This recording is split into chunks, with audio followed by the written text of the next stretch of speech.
नीचे प्रिया गहरी नींद में सो रही थी। अचानक उसे अपने बिस्तर के नीचे से एक छोटे बच्चे के रोने की आवाज सुनाई दी।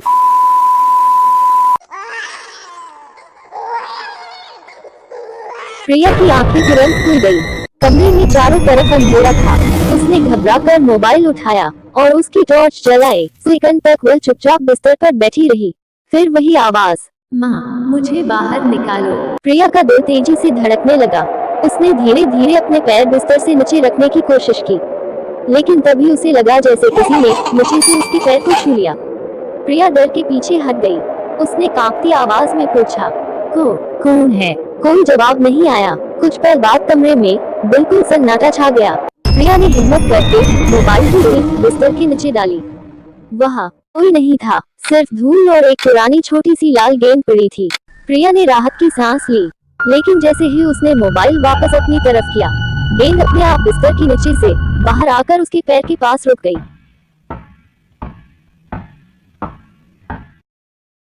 प्रिया की आंखें डर से फैल गई। तभी कमरे के कोने से एक बच्चे की हल्की सी हंसी सुनाई दी।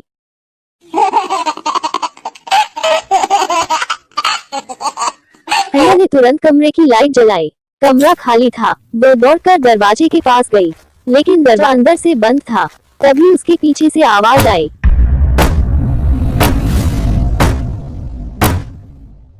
प्रिया धीरे धीरे पलटी। बिस्तर पर कोई नहीं था, लेकिन उसके तकिए पर अब एक छोटा सा कागज रखा था।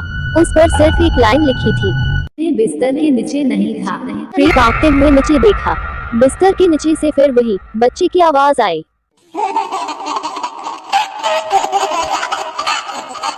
मैं तुम्हारे कमरे में था। और उसी ओर कमरे की लाइट बंद हो गई। अंधेरे में एक बच्चे की हंसी गूंजी।